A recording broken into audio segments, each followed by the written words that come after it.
Vamos dar início então ao nosso encontro de estudos para o Livro dos Espíritos dessa noite. Hoje é dia 8 de novembro de 2023, uma quarta-feira. Nós estamos transmitindo o nosso encontro de estudos em nome e em homenagem à Associação Jauense de Estudos Espíritas, localizada na cidade de Jaú, estado de São Paulo, Brasil. Estamos estudando o referido livro, o livro terceiro, no seu capítulo 4, Lei de Reprodução. O item é o de número 3. Deixa eu ver se eu não estou errado, é isso mesmo, de número 3, obstáculos à reprodução. A pergunta é de número 693. Pergunta Kardec aos espíritos superiores: as leis e os costumes humanos que objetivam ou têm por efeito criar obstáculos à reprodução são contrários à lei natural? Resposta dos espíritos superiores: tudo o que entrava a marcha da natureza é contrário à lei geral. Então, a resposta aqui é bastante clara, né? Não deixa aqui a menor dúvida quanto à ação da lei natural.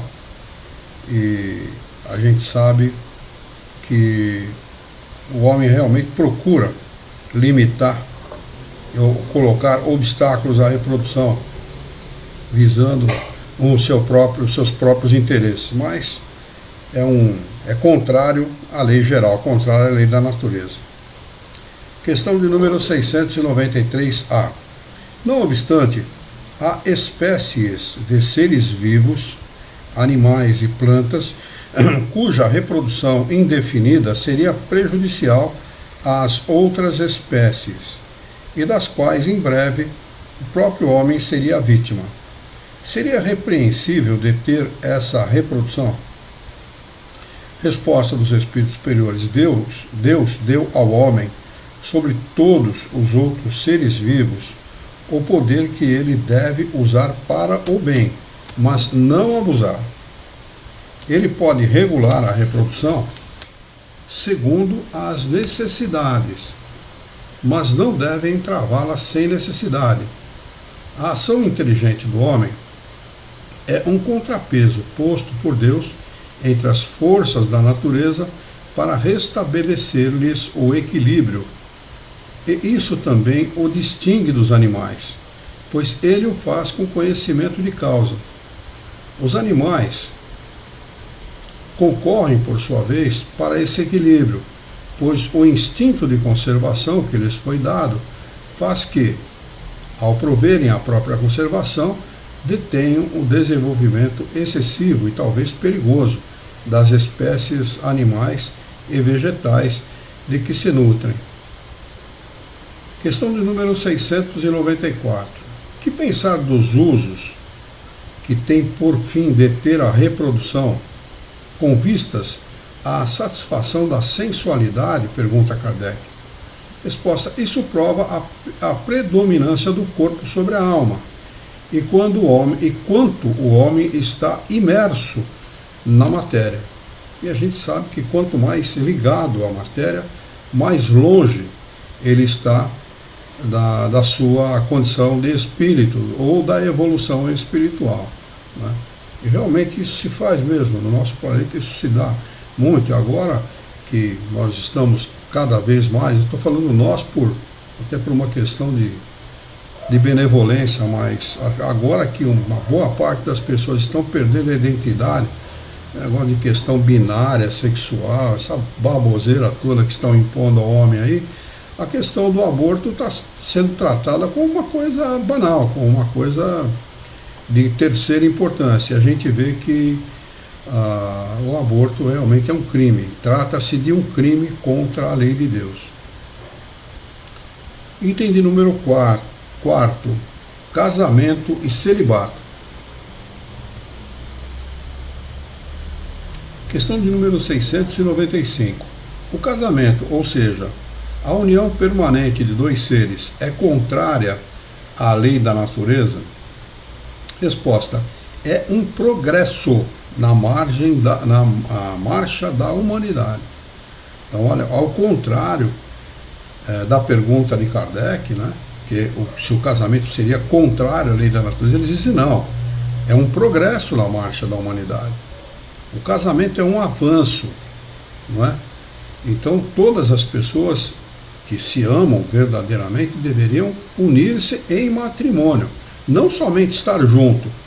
Estar junto não é um casamento, não é efetivamente o casamento. O casamento, segundo as leis do homem e as leis de Deus, está acima disso, né? Boa noite, Dani. Bem-vinda. Boa noite, seu Luiz. Boa noite, Alexandre. Boa noite. Olá, Dani. Boa noite. Está acima Boa noite. disso, né? É preciso o homem, sempre que puder, regulamentar essa situação para que ele esteja com a consciência tranquila. Que não é um papel que faz a diferença, mas o fato dessa situação estar regulamentada segundo as leis do homem e as leis de Deus é realmente importante. Então, sim, o casamento é um progresso na marcha da humanidade. Então, não é qualquer coisa, não. Não é uma coisa banal, não. Não é só uma questão de papel. Não é só uma questão de legalização, não. É uma necessidade. Se nós quisermos nos aproximar das leis de Deus, devemos tratar o casamento com o devido respeito e com a devida responsabilidade. Questão de número 696. Qual seria o efeito da abolição do casamento sobre a sociedade humana? Agora já pergunta o inverso. Já que é um progresso na marcha da humanidade, qual o efeito de nós retirarmos o casamento da sociedade humana? Eles dizem, o retorno à vida dos animais, né? Que o único propósito do animal, aproximar-se da sua fêmea ou a fêmea do seu macho, é o coito, com finalidades à reprodução, né? E eles têm mais, vamos dizer assim, um objetivo mais nobre do que a aproximação de um homem a uma mulher sem responsabilidade, que além do coito não tem objetivo nenhum nobre, não é? Simplesmente se aproximam por necessidade sexual, para satisfazer as suas necessidades, muitas vezes bestiais, que vão além da necessidade sexual, né? São necessidades realmente que estão fora, completamente fora dos interesses do espírito, porque nós sempre devemos levar em consideração. Eu não estou aqui querendo ser um moralista, não, eu adoro sexo, tá bem? Mas a gente tem que sempre dosar a nossa vida, sempre em cima daquilo que é moral, daquilo que é normal. Alguns poderiam perguntar, mas o que é normal? Normal é tudo aquilo que a maioria aceita. Aquilo que a maioria não aceita não está dentro da normalidade, né? Então, a abolição do casamento na sociedade humana seria um retorno à nossa condição animal, né? E Kardec acrescenta a seguinte explicação, acréscimo de explicação. A união livre e fortuita dos sexos pertence ao estado de natureza. O casamento é um dos primeiros atos de progresso nas sociedades humanas, porque estabelece a solidariedade fraterna e se encontra entre todos os povos, embora nas mais diversas condições. A abolição do casamento seria, portanto, o retorno à infância da humanidade e colocaria o homem abaixo mesmo de alguns animais, que lhe dão o exemplo de uniões constantes. Nós temos na natureza diversos exemplos. Eu vou dar um só, a maritaca, por exemplo. Aquele papagainho, tem muito aqui em Jaú, né? Nós temos muitas palmeiras aqui em Jaú, e a maritaca gosta muito da palmeira porque a pelagem dela, né, as penas, né, dela se confundem com a folha da palmeira, então ela usa aquilo como um refúgio para se esconder de possíveis agressores. E a maritaca, ela adota um parceiro ou uma parceira e para o resto da vida. Simplesmente isso. E há muitos casos na natureza desta forma, né? Somente o homem muitas vezes tenta burlar isto, né? Mas o casamento é sim um sinal de progresso moral e intelectual do homem. Ele diz aqui que o casamento é um dos primeiros atos de progresso nas sociedades humanas, porque estabelece a solidariedade fraterna. Que solidariedade é essa? O homem se preocupando com a família, a mulher se preocupando com a família, os filhos se preocupando com os pais e com os irmãos. Então, quando se cria uma família, a solidariedade é sempre presente nesta família. Ah, mas os familiares muitas vezes se dão mal. Fale mal de um para o outro, você vê o que acontece. Vai lá, fala mal de um irmão para o outro irmão, você vai ver o que ele vai falar para você. Ele pode não se dar bem com aquele irmão, mas não vai admitir que você fale mal daquele irmão, em absoluto. Então, a gente percebe que a família é um laboratório onde as pessoas aprendem a amarem-se, a respeitarem-se. Né? Muitas vezes leva várias encarnações para que o amor efetivamente seja desenvolvido entre os familiares, que são questões do passado, questões profundas, de outras encarnações, etc. Mas acaba por desenvolver. E isso é demonstrado dessa forma que eu falei. Não se dão bem, mas não admitem que qualquer pessoa fale mal do seu familiar. Né? Podem chegar até às vezes de fato, se for o caso. Né?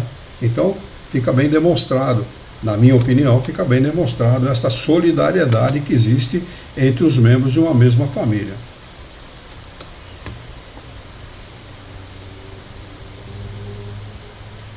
Questão 697.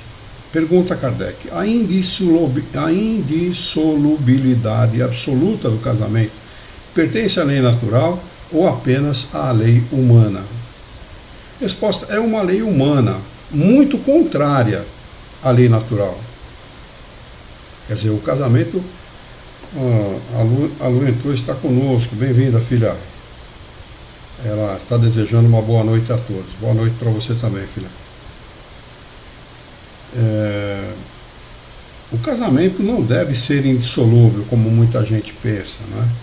Porque isso está mais atrelado às imposições de determinadas religiões do que à necessidade humana, né? Porque há casamentos realmente que eles são incompatíveis. As pessoas se atraem muito pela beleza do parceiro ou da parceira, pelo sexo, pelo interesse sexual, o interesse financeiro, o interesse na posição social do parceiro ou da parceira, etc. Né? E isso acaba se dissolvendo rapidamente. São coisas muito frágeis, que não conseguem sustentar uma relação. Uma relação ela só é sustentável quando há amor, quando há respeito do parceiro pela parceira e vice-versa. Né? Se qualquer outro interesse, não sustenta o casamento. Então o casamento ele já nasceu sem base. Portanto, não há por que ficar junto. Não é? Os casamentos realmente duradouros, as uniões duradouras, são aquelas que são fundamentadas na verdadeira afeição. E quando um parceiro elege o outro, naturalmente, normalmente, sem imposição, aí eles são duradouros. Então ele diz que a indissolubilidade absoluta do casamento, ela é uma lei humana, muito contrária à lei natural. Mas os homens podem modificar suas leis. Somente as naturais são imutáveis. As leis de Deus não se alteram. As leis dos homens, sim, porque elas são perfectíveis. A de Deus é perfeita, a do homem não. Elas se aperfeiçoam ao longo do tempo, conforme as necessidades da sociedade. Questão de número 698. O celibato voluntário é um estado de perfeição meritório aos olhos de Deus? Não. E os que vivem assim por egoísmo desagradam a Deus e enganam a todos. O celibato é aquele cara que não casa, ele não é casto, ou seja, ele pode ter relação sexual sim, mas ele não se casa, ele adota o celibato como modo de vida, não se une a um parceiro ou uma parceira. Normalmente isso é mais por egoísmo que por outra coisa. É um absurdo que eu não saberia viver sem a minha companheira e os meus filhos. Questão número 699. O celibato não é um sacrifício para algumas pessoas que desejam devotar-se mais inteiramente ao serviço da humanidade? Agora o bicho vai pegar, quer ver? Isso é bem diferente. Eu disse por egoísmo. Todo sacrifício pessoal é meritório, quando feito para o bem. Quanto maior o sacrifício, maior o mérito. Mas essa pergunta aqui, ela pode ser também entendida de outra forma. As perguntas e a resposta. Não é? O celibato, para se devotar-se inteiramente ao serviço da humanidade, não é? Quando é imposto pela religião aos seus adeptos, aqueles que adentram a religião para seguirem como religiosos, muitas vezes é um egoísmo, sim, egoísmo da própria religião. Não é? E as pessoas acabam sendo, a essas pessoas acaba sendo imposto uma situação, né, que faz com que esta pessoa deixe de lado a coisa mais preciosa que um homem ou uma mulher pode ter, que é uma família. Um companheiro, uma companheira e filhos. A coisa mais preciosa que alguém pode ter, aonde nós mais aprendemos, aonde nós mais podemos nos dedicar a esta situação integralmente, muitas vezes esquecendo-se de si mesmo, para se dedicar aos filhos e à família. Né? Kardec comenta, ou faz o seguinte acréscimo de explicação: Deus não se contradiz nem considera mal o que ele mesmo fez. Não pode, pois, ver um mérito na violação de sua lei. Mas, se o celibato por si mesmo não é um estado meritório, já não se dá o mesmo quando constitui pela renúncia às alegrias da vida familiar, um sacrifício realizado em favor da humanidade. Todo sacrifício pessoal visando ao bem e sem segunda intenção egoísta eleva o homem acima da sua condição material. Né? Há muitos relatos de freiras, padres que condenam o celibato abertamente, inclusive se retiraram da religião por conta disso, não é? Porque foram obrigados a colocar de lado a coisa mais preciosa que nós podemos ter, que é a família. Mas a ideia do celibato também não era não dividir o dinheiro da igreja com família? Sim. Me parece que essa é um dos propósitos do celibato da Igreja Católica. Né? Sim. Porque as outras religiões deram uma grande sacada. Né? Os reformistas deram uma grande sacada. Para um reformista é permitido o casamento naturalmente, sem problema nenhum. E no que eles se basearam? Nos apóstolos de Jesus, que eram todos casados, tinham família, tinham profissão normalmente e exerciam a sua atividade religiosa, vamos dizer assim, por chamar de religião, para o bom entendimento, mas a sua atividade na divulgação dos ensinamentos de Jesus, porque não havia os evangelhos, os ensinamentos de Jesus eram anotados pelos seus seguidores e divulgados depois. Quem chamou o movimento de cristianismo foi Paulo. Paulo que deu o nome de cristão e cristianismo. Até então não existia. E ele que entendeu que a aglomeração de pessoas no mesmo lugar, as iglésias ou igrejas, era uma coisa boa. E o tempo provou que isso não é assim, não é verdadeiro. Não é? 4 paredes não faz de ninguém melhor. Não é? Por ele estar paramentado com a vestimenta, não faz dele um ser melhor. Muito pelo contrário. Não é? A gente pode identificar ali muitas vezes um hipócrita, né? Um egoísta. Né?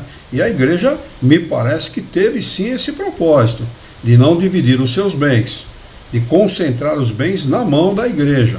Porque se o padre casa, ele teria que dividir com a sua esposa aquilo que fosse da propriedade da igreja.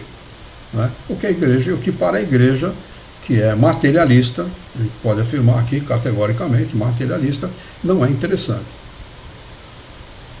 Item de número 5, poligamia. Questão de número 700. Vamos ver se tem alguém lá no YouTube. Não tem ninguém. No Facebook. Nós temos a Neia deve ser. Pescaro Limonzani. Boa noite, Neia.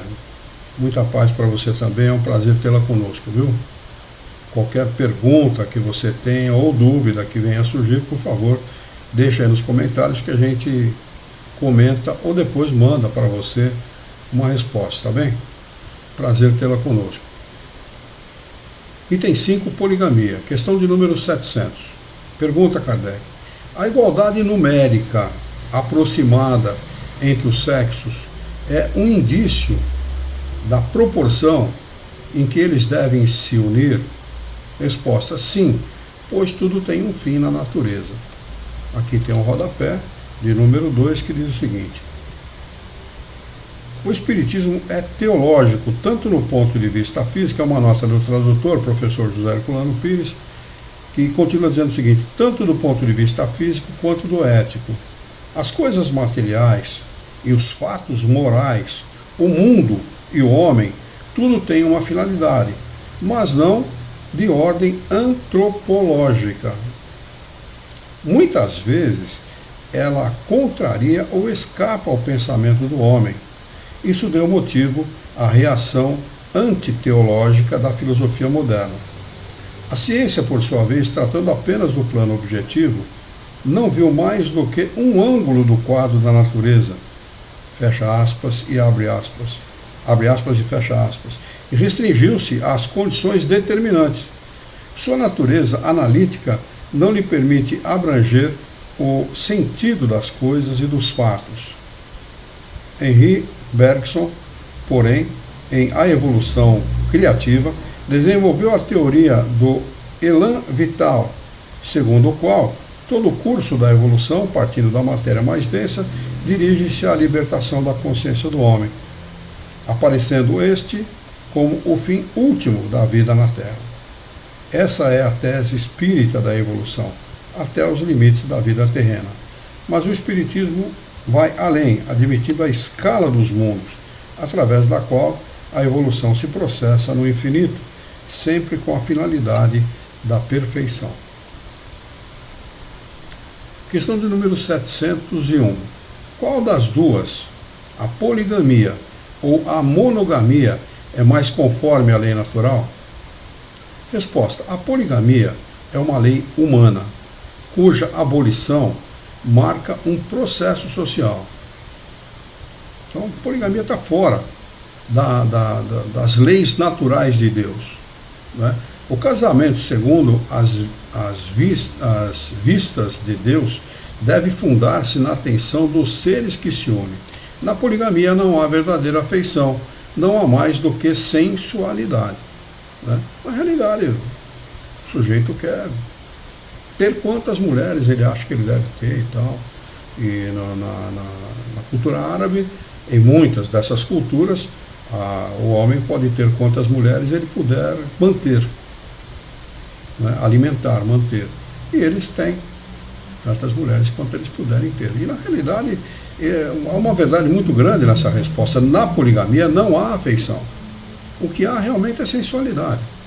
Na minha opinião, isso é verdadeiro, muito verdadeiro. Kardec acrescenta: se a poligamia estivesse de acordo com a lei natural, devia ser universal, o que, entretanto, seria materialmente impossível em virtude da igualdade numérica dos sexos. A poligamia deve ser considerada como um uso ou uma legislação particular apropriada a certos costumes e que o aperfeiçoamento social fará desaparecer pouco a pouco, né? Diz que Maomé casou ao longo da sua vida, casou com uma menina de 9 anos de idade. Um absurdo, né?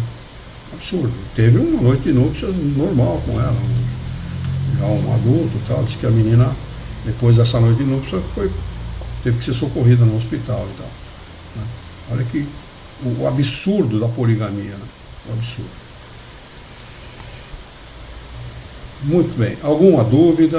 Alguma pergunta? Está tudo em ordem? Para mim, tudo certo. Podemos seguir? Tá. Podemos. Capítulo 5, Lei de Conservação. O item é de número 1, Instinto de Conservação. pergunta é, de número 702, o instinto de conservação é uma lei da natureza? Resposta dos espíritos superiores, sem dúvida, todos os seres vivos o possuem, qualquer que seja o grau de inteligência. E em uns é puramente mecânico, e noutros é racional. 703. Com que fim Deus concedeu a todos os seres vivos o instinto de conservação? Resposta: porque todos devem colaborar nos desígnios da providência. Foi por isso que Deus lhe deu a necessidade de viver.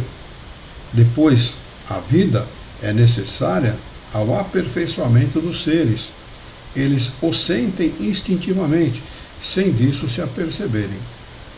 Há muitas pessoas que, a partir de uma determinada idade, depois de perder o companheiro ou a companheira, depois os filhos irem embora de casa ao se casarem, etc., muitas vezes morando em outros países, perdem toda a vontade de viver, né? E imprecam contra a vida, contra a sua situação, ficam tristes, se amofinam, chegam à situação de depressão, porque entendem que a velhice é uma coisa muito triste, a velhice é uma coisa muito difícil, as limitações físicas que a velhice traz, as limitações de movimento e tudo mais que é trazido pela velhice, é uma coisa muito triste para essas pessoas. Mal sabem elas que na velhice está a melhor e a maior oportunidade que os espíritos têm de progredir.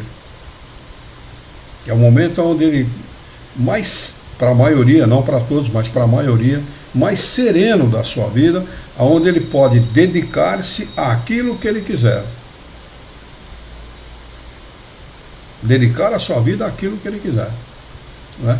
Então, uma história, eu lembrei agora, nos Estados Unidos, de uma fazendeira, não lembro agora que estado era, mas eles tinham uma pequena fazenda e tinham gado e plantação de algodão, e eles viviam da plantação de algodão. Em determinado momento houve uma intempérie lá, uma geada muito grande, e acabou com a plantação de algodão dessa família. E a família simplesmente ficou sem ter do que viver. E a senhora, mãe desta família, falou, bom, nós precisamos arrumar algum meio de subsistência. O que nós vamos fazer? Manteiga. Mas peraí, manteiga todo mundo faz. Todos os vizinhos vão fazer manteiga para vender na cidade. O que eu posso fazer para destacar a minha manteiga das dos outros, para poder vender e manter a nossa família? Ela pensou e começou a fazer esculturas de manteiga. Rostos, bustos e outras esculturas, e tornou-se conhecida mundialmente por essas esculturas e manteve a sua família, e até hoje ela faz essas esculturas. Então olha como muitas vezes numa adversidade e na madureza da vida estão as maiores oportunidades para as pessoas. Pode ser que nós não venhamos a ser um escultor de manteiga, mas certamente nós podemos fazer outras esculturas, certamente nós podemos dar outros meios de subsistência, ou melhorar a subsistência da nossa família, dando um conselho a um filho, ajudando um filho a melhorar a sua vida, dando suporte financeiro quando você tiver condição para isso, ou se você não tiver condição de dar o suporte financeiro, você pode dar o suporte moral, que é às vezes muito mais importante que o suporte financeiro. Então, na velhice, não estão as limitações, pelo contrário, está a situação mais bela e mais livre, vamos dizer assim, do ponto de vista da criatividade dos seres humanos. Muitos não aproveitam isso. Item 2, meios de conservação.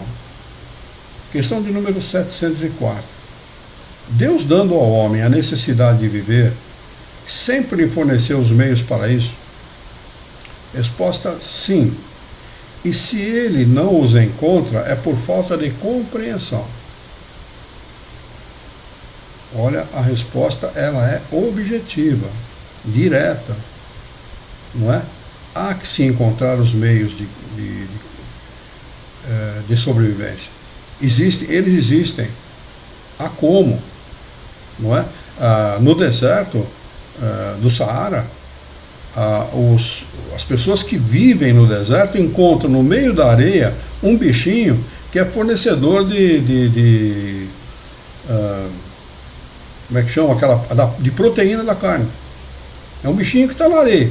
E eles conseguiram descobrir esse bichinho e se alimentam desse bichinho, desse um pequeno molusco. Eles se alimentam desse molusco para fornecer as vitaminas necessárias para o seu corpo. Então sempre há os meios de subsistência. E o homem prova isso dia a dia, não é? Ele sempre procura encontrar esses meios e o encontra. Porque na natureza está tudo aquilo que o homem precisa. Muitas vezes ele não quer se dedicar, ele não quer arregaçar as mangas.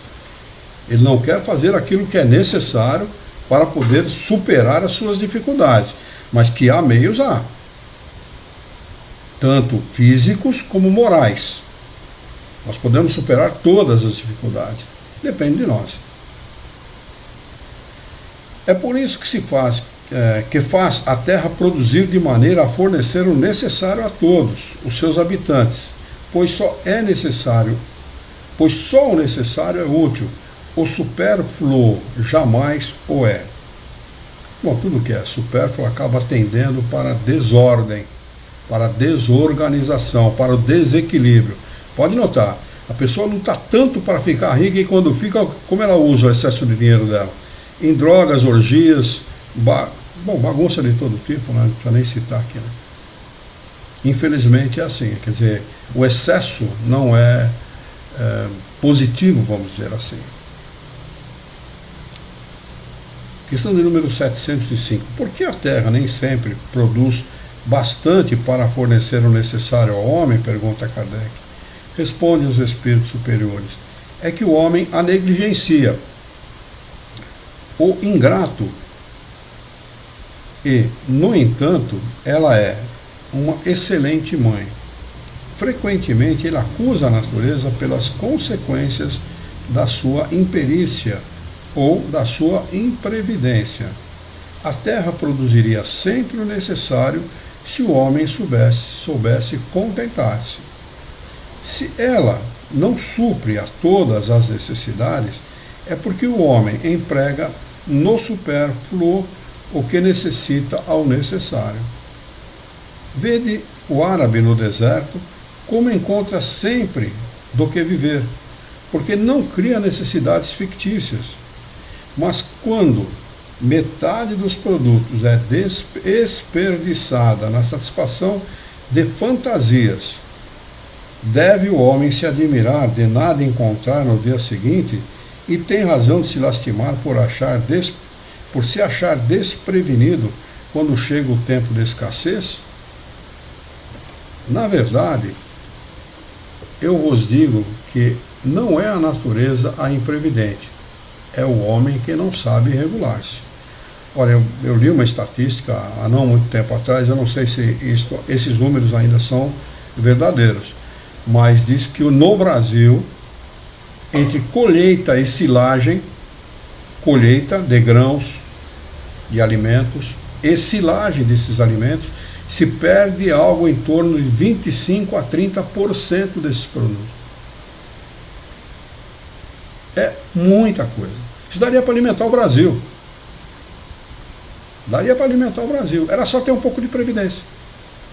Agora, como se quer o lucro imediato, como se quer ter o lucro imediato e rápido nas coisas, o desperdício acaba sendo muito grande. Na casa de um parente, uma vez, uma pessoa que eu amava muito, estava na casa dessa pessoa, na hora do almoço, a pessoa pegou uma panela de arroz, uma panela relativamente grande, quase cheia de arroz, raspou aquela panela e jogou no lixo. Falei, fulana, você viu o que você acabou de fazer? Isso não se faz, pô. Ah, não, vou fazer um novo. Quer dizer, um absurdo, na minha opinião, um absurdo. Não é pelo fato da pessoa poder fazer uma panela de arroz quando ela quiser, que ela tem o direito de fazer aquilo. Quantas pessoas não estão passando necessidade? Quantas pessoas não poderiam ser alimentadas por aquela comida? E há como se encaminhar a comida para quem tem necessidade. Há sempre alguém batendo na nossa porta, pedindo um prato de comida. E muitas vezes pessoas desse tipo negam ao próximo um prato de comida. Comida que ela simplesmente jogou fora. Né? Então, a imprevidência, a imprudência do homem é muito grande. Muito grande. Nós precisamos pensar nisso. Não é porque hoje você tem, você pode não ter amanhã. E você vai lamentar profundamente o erro cometido no dia anterior. Não é? Questão de número 706. Como bens da terra devemos entender apenas produtos do solo? Pergunta Kardec. Resposta: o solo é a fonte primeira de que decorrem todos os outros recursos. Porque esses recursos, em última instância, são apenas uma transformação dos produtos do solo.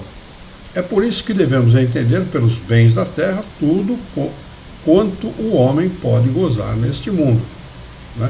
O Brasil, por exemplo, explora uma área muito pouco explorada, que é a área da piscicultura. Nós temos terra, temos espaço, temos tudo para criar peixes em abundância, com fartura e com preço baixo, né? Dando lucros enormes aos seus produtores. E nós não fazemos isso.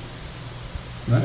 Então, quer dizer, não falta recurso, falta ao homem muitas vezes bom senso. Questão de número 707. Os meios de subsistência faltam frequentemente a certos indivíduos, mesmo em meio da abundância que os cerca. A que se deve ligar esse fato? Pergunta Kardec. Resposta dos espíritos superiores: ao egoísmo dos homens, que nem sempre fazem o que devem. Em seguida, e o mais frequentemente, a eles mesmos: buscai e achareis. Essas palavras não querem dizer que seja suficiente olhar para a terra a fim de encontrar o que se deseja, mas é necessário procurar com ardor e perseverança, e não com displicência, sem se deixar desanimar pelos obstáculos que muito frequentemente não passam de meios de pôr à prova a vossa constância, a vossa paciência e a vossa firmeza. Essas são as provas da vida, muitas vezes. Né? A pessoa negligenciou numa outra encarnação, desperdiçou, jogou aquela panela de arroz fora, e na encarnação seguinte, muitas vezes ela pode pedir como prova a falta daquele arroz que ela jogou fora, para haver-se com a própria consciência. É assim que as coisas realmente funcionam. As leis de Deus funcionam, a lei de causa e consequência funciona desta forma. Né? E é o mais lógico, porque nós precisamos aprender a não desperdiçar, a não jogar fora os nossos recursos. Kardec faz o seguinte acréscimo de explicação: se a civilização multiplica as necessidades, também multiplica as fontes de trabalho e os meios de vida. Mas é preciso convir que nesse sentido ainda muito lhe resta a fazer. Quando ela tiver realizado a sua obra, ninguém poderá dizer que lhe falta o necessário, a menos que o falte por sua própria culpa. O mal, para muitos, é viverem uma vida que não é a que a natureza lhe traçou. É então que lhes falta a inteligência para vencerem. Há para todos um lugar ao sol, mas com a condição de cada qual tomar o seu e não o dos outros. A natureza não poderia ser responsável pelos vícios da organização social e pelas consequências da ambição e do amor próprio. Seria preciso ser cego, entretanto, para não se reconhecer o progresso, que nesse sentido tem realizado os povos mais adiantados. Graças aos louváveis esforços que a filantropia e a ciência reunidas não cessam de fazer para a melhoria da condição material dos homens, e malgrado o crescimento incessante das populações, a insuficiência da produção é atenuada, pelo menos em grande parte, e os anos mais calamitosos nada têm de comparável aos de há bem pouco tempo.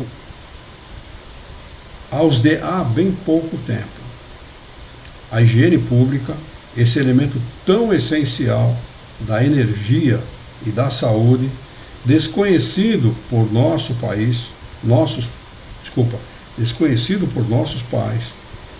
é objeto de uma solicitude esclarecida. O infortúnio e o sofrimento encontram lugares de refúgio por toda parte. A ciência é posta em ação, contribuindo para o acréscimo do bem-estar. Pode dizer que atingimos a perfeição? Certamente que não.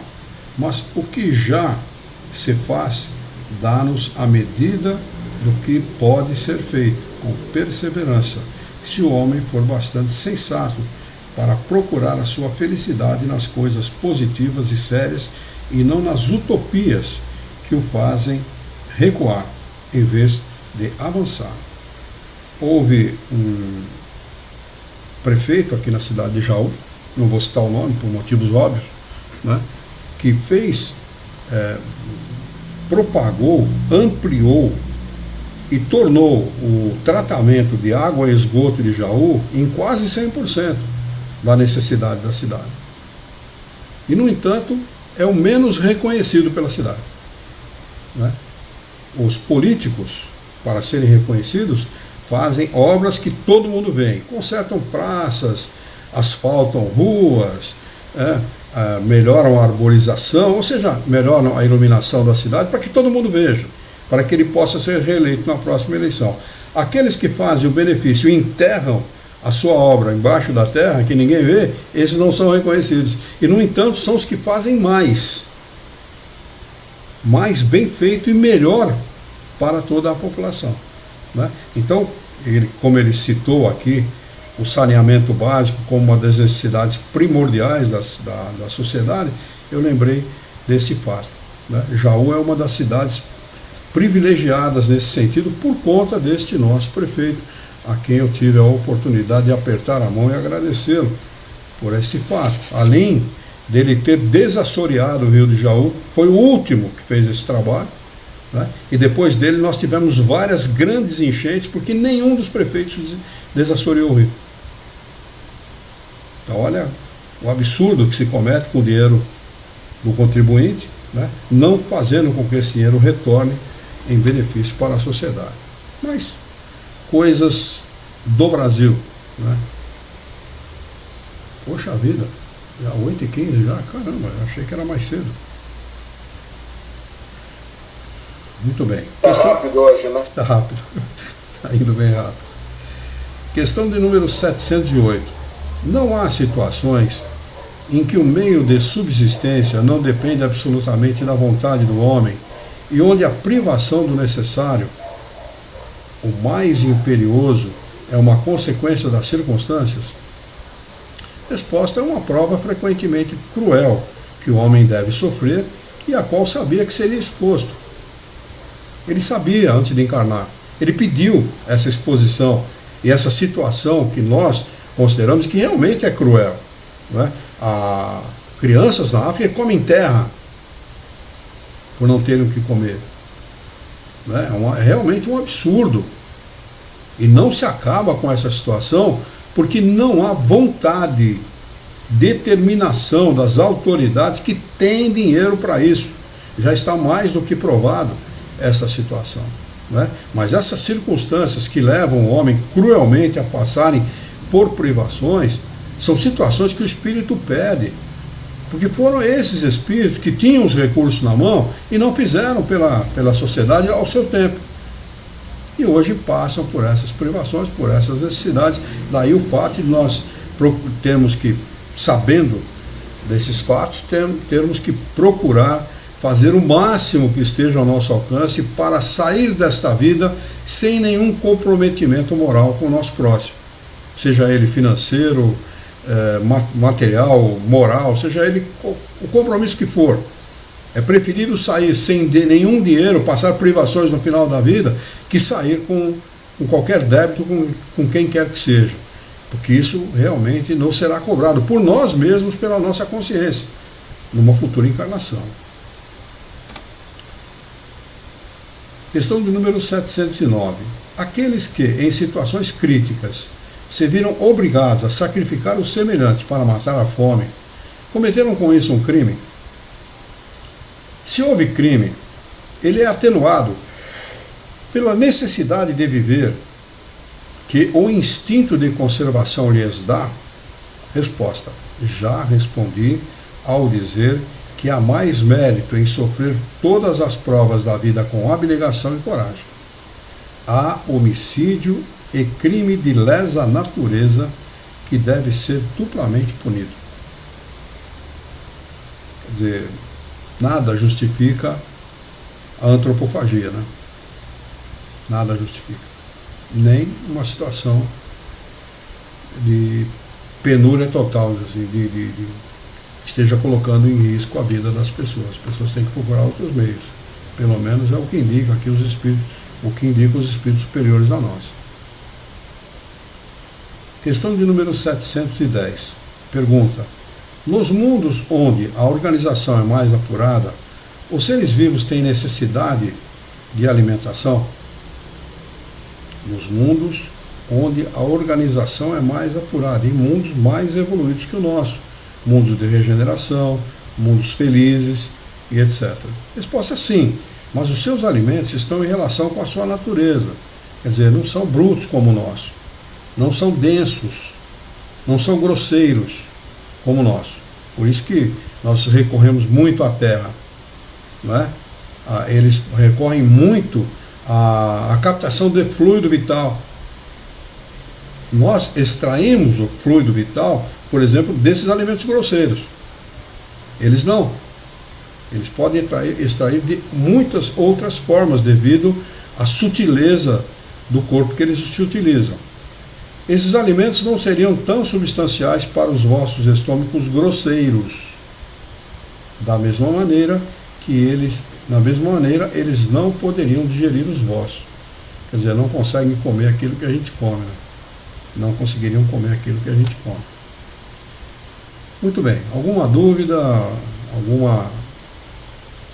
Ficou alguma coisa no ar? Eu só lamento que nessa última resposta aí, os espíritos superiores não conheçam a costela do Luiz lá em Jaú, viu? Porque se eles conhecessem a costela do Luiz em Jaú, eles não diriam isso aí não, viu? Bom, no nosso mundo, a carne alimenta a carne. Os próprios espíritos respondem isso, né? Kardec faz essa pergunta: é normal se alimentar da carne, do homem se alimentar da carne de outro animal? Eles respondem: no vosso mundo, a carne alimenta a carne. Item de número 3. Então vamos continuar fazendo costelão, né? Tá, tem que continuar. Item de número 3. Gozo dos bens da terra. Pergunta Kardec aos espíritos superiores, na questão de número 711. O uso dos bens da terra é um direito de todos os homens? Resposta: esse direito é a consequência da necessidade de viver. Deus não pode impor um dever sem conceder os meios de ser cumprido. Evidentemente, como é que você pode viver sem os meios necessários para a sua sobrevivência? Não é? O que não está compatível com a lei de Deus são os excessos que todos nós cometemos, ou muitas vezes cometemos. Questão de número 712. Com que fim Deus fez atrativos os gozos dos bens materiais? Resposta: para instigar o homem ao cumprimento da sua missão e também para o provar na tentação. Ele instiga, realmente ele estimula, né? O gozo dos bens materiais estimula o homem a ir buscá-los, não é? E depois o coloca como prova. Pô, você passou necessidade, você sabe o que é fome, Você sabe o que é frio, você sabe o que é sofrimento, você sabe o que é a ausência do necessário. Agora que você tem, você nega para o seu irmão? Fica sempre a pergunta na consciência de quem tem, né? Então esta é a prova. Ele foi instigado, ele foi estimulado a ir em busca, e foi. Não é? E muitas vezes se desculpa com isso. Ah, você não tem? Faz o que eu fiz, eu trabalhei e conquistei. E não é assim.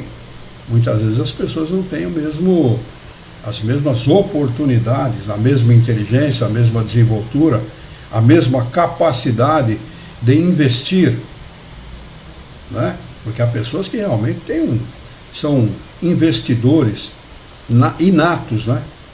E conquistam as coisas assim com muito mais facilidade que as outras pessoas.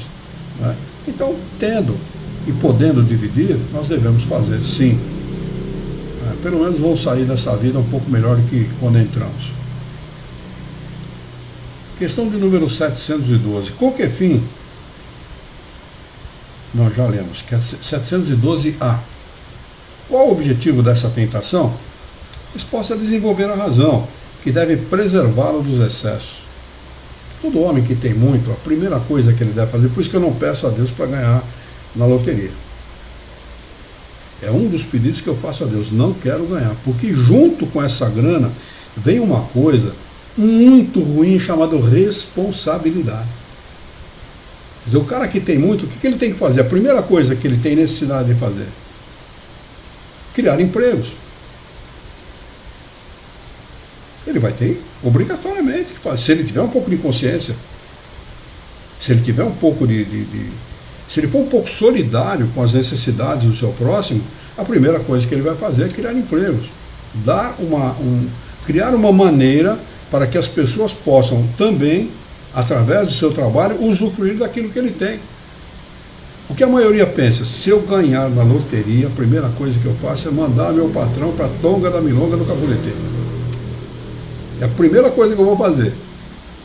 Não vou trabalhar mais, não quero mais saber de conversa com ninguém, vou só gozar, vou viajar, vou passear e tal. Quer dizer, exatamente o oposto a essa responsabilidade que é inerente aos bens materiais. Ela é inerente, não tem como fugir dela. Nós podemos até fugir, podemos até utilizar mal os bens materiais, mas isso não será cobrado numa próxima encarnação. Então, quem tem conhecimento, quem sabe o significado de ter, de possuir, sabe também o significado da responsabilidade inerente a essa posse. É muito complicado. Por isso que, quando os espíritos respondem para Kardec qual é a fórmula da felicidade, a posse do necessário. Para a vida material, a posse do necessário. Porque na posse do necessário não estão esses compromissos que eu estou citando. Ele tem exclusivamente para viver, não tem excesso. Né? Questão de número 713. Desculpe, eu não li o acréscimo de explicação de Kardec, a resposta 712A. Ele acresce o seguinte: se o homem não fosse instigado ao uso dos bens da terra, senão em vista da sua utilidade, sua indiferença poderia ter comprometido a harmonia do universo.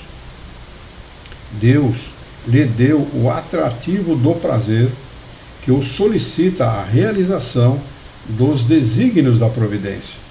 Mas, por meio desse mesmo atrativo, Deus quis prová-lo também pela tentação, que o arrasta ao abuso, ao qual a sua razão deve livrá-lo. Nós temos um exemplo típico da pessoa riquíssima que pegou seus bens materiais e dedicou esses bens materiais a construir coisas com o propósito de beneficiar a humanidade, chamado Alberto Santos Dumont, brasileiro riquíssimo, filho de um pai muito rico, que chegou para ele e falou: Alberto, eu vou te dar tudo o que você precisa, esse dinheiro que você vai levar, é tudo que você precisa para você viver bem o resto da sua vida. E ele aplicou tudo na construção de avião. Ele tinha isso como propósito de vida e realmente conseguiu fazer, né?